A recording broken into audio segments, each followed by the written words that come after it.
This is Josie Brown with Author Provocateur. Today I'll be talking with Abbie Rhodes, who writes dangerously dark romances, like her Fatal Dreams series. Welcome, Abbie. Now, from what I understand, each book in the series starts in a different time, a different place. Well, the first book in the Fatal Dreams series, Race to Darkness, does feature Xander, and I call her Isling. Ah. And it's funny because I just always called her that, and other people would pronounce it different ways. And my editor called her Eileen. Ooh. Yeah, and I was like, okay, well, if that's how you want to call her. And I guess they freaked out when they got the audio back, and the audio guy called her Isling just like I did. And they were all, oh gosh, it should be Eileen. And I'm like, no, it's Isling. That's good. So Xander and Isling are in the first book. They're the couple featured there.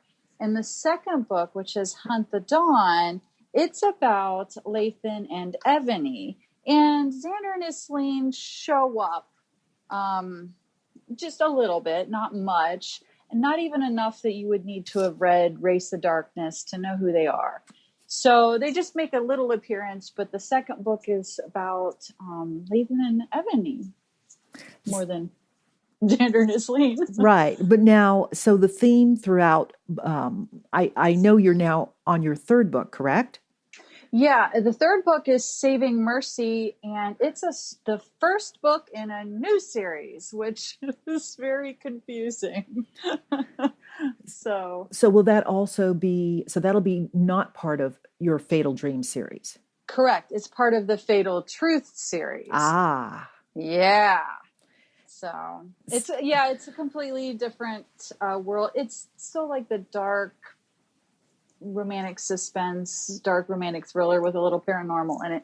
It still has that. It just doesn't have anything in common with the other two other books. Yeah. Right. Yeah. Good.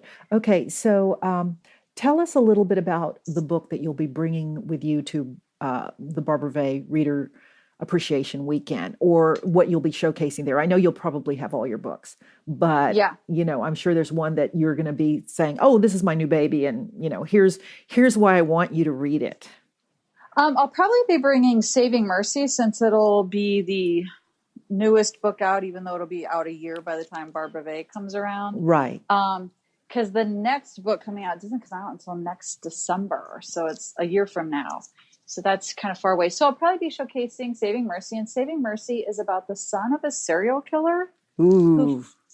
Who falls in love with his father's only surviving victim. Oh, wow. Yeah.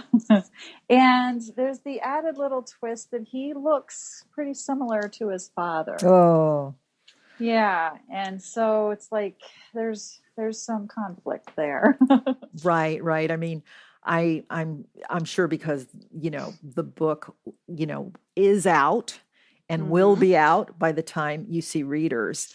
There's going to be a lot of shivers and, and oh my God, how does she compensate for that? Is she also in love? Is she mesmerized? Is she drawn to him?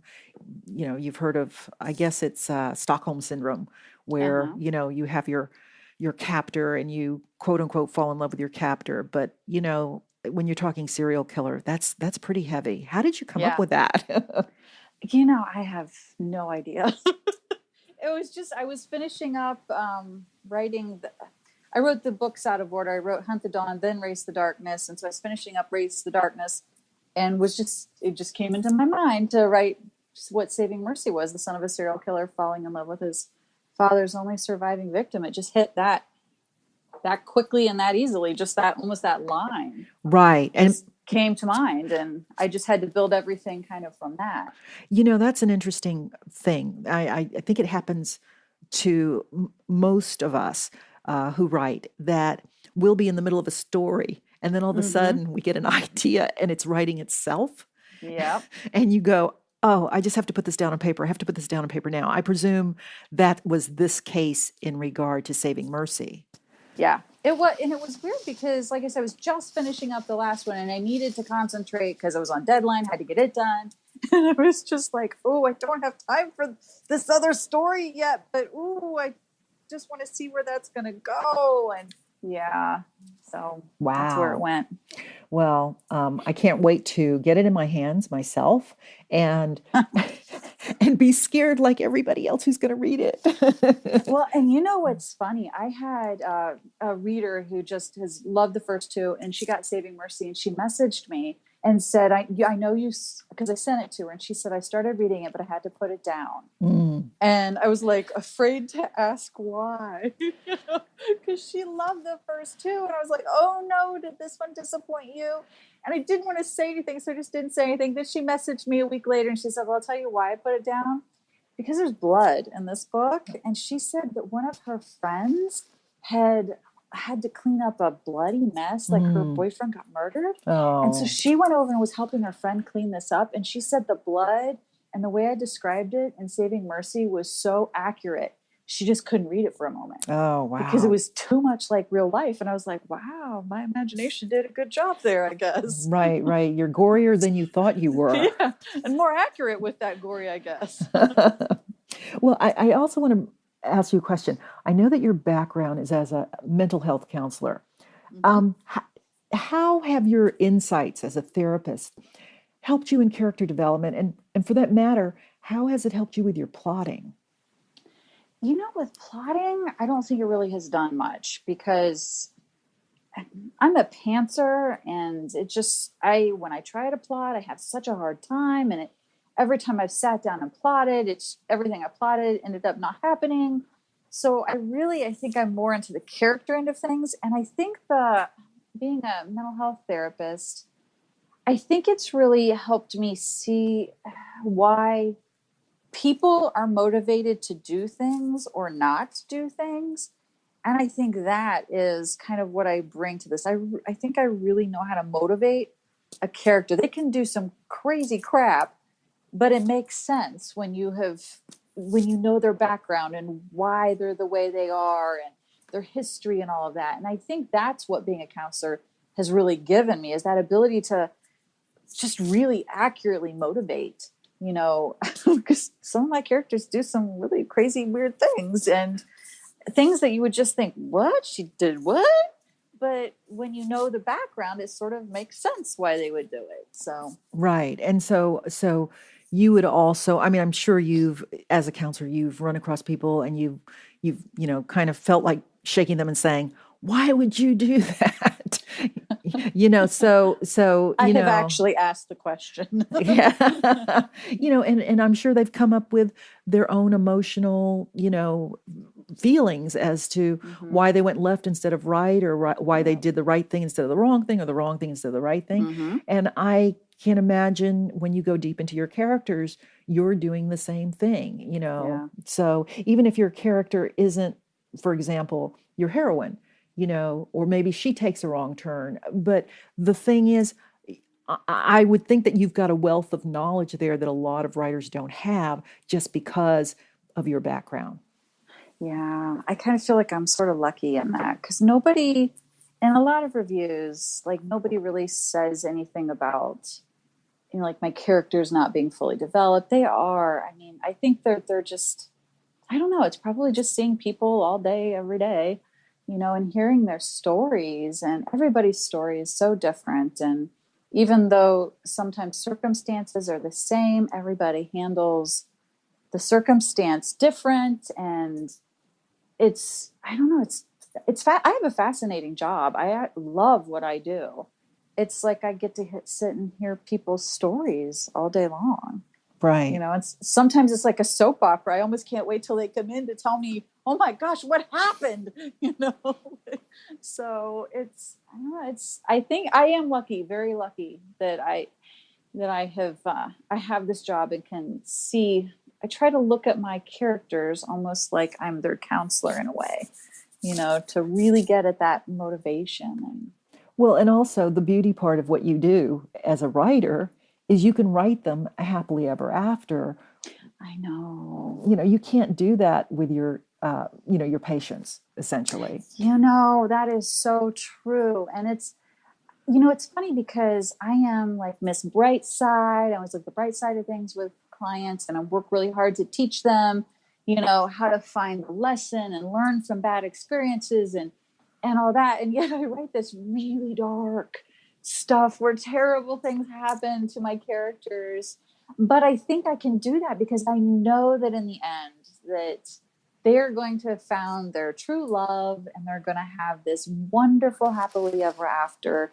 And every horrible, terrible thing that happened to them, is going to be worth it for this great love they got. And I really, really, really wish that all my clients could have that kind of happily ever after. Some of them do. Some of them really do. And it's sad the ones that don't. It's like, let me just rewrite the end of your story.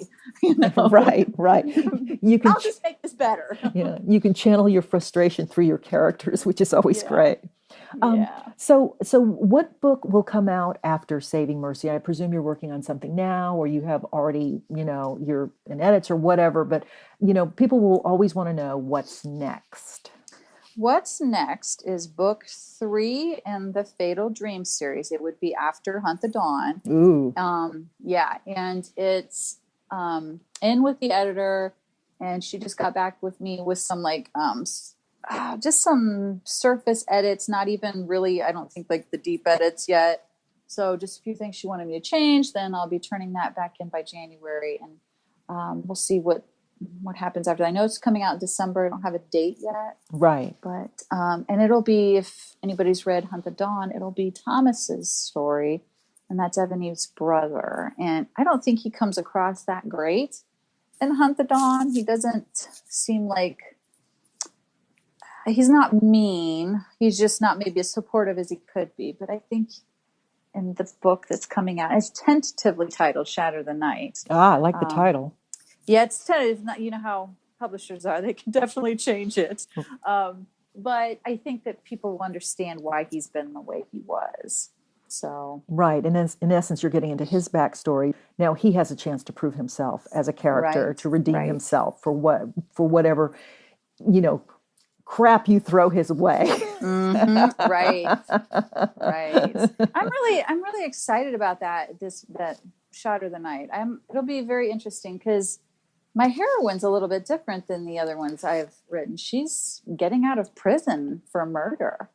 So I'm excited about her. Right. She's got a very deep, tragic backstory, I presume, and that's going to play out tremendously in how you put them together. Right. And what's weird is I usually feel like it's easier to write from the male, when I'm in the male point of view. Mm-hmm. That just comes so much more naturally than the female point of view. And in Shatter the Night, that's the first one where her point of view came easier than his. I think that if you have insight into the opposite sex, you can do so. And obviously with your training and background, you have an even greater edge in doing so. But also we are many people inside of us, and we channel a lot of people. Yeah. It's funny. I entered, I think it was Race the Darkness in a contest. And I entered in a bunch of contests, but I got this comment back multiple times that I suspect you're a male writer. Oh, wow. Ooh, wow, I've done good there. That you think I'm a dude? That's awesome. Right. Wait till they meet you. Yeah, it's like a whole other thing. It's like, ooh, wow, she did well. I know. It's like, oh, that is like the best compliment. Want to hear more about the authors who will be attending the Barbara Vay Reader Appreciation Weekend? Just go to my website, authorprovocateur.com, and click on to the other interviews. You'll also find them on the event's Facebook page. And beneath each interview, feel free to leave a comment about your favorite part of it. Doing so puts you in the running for a bundle of the author's books. Listeners can leave one comment per author to be entered for the drawing. This is Josie Brown of Author Provocateur, signing off.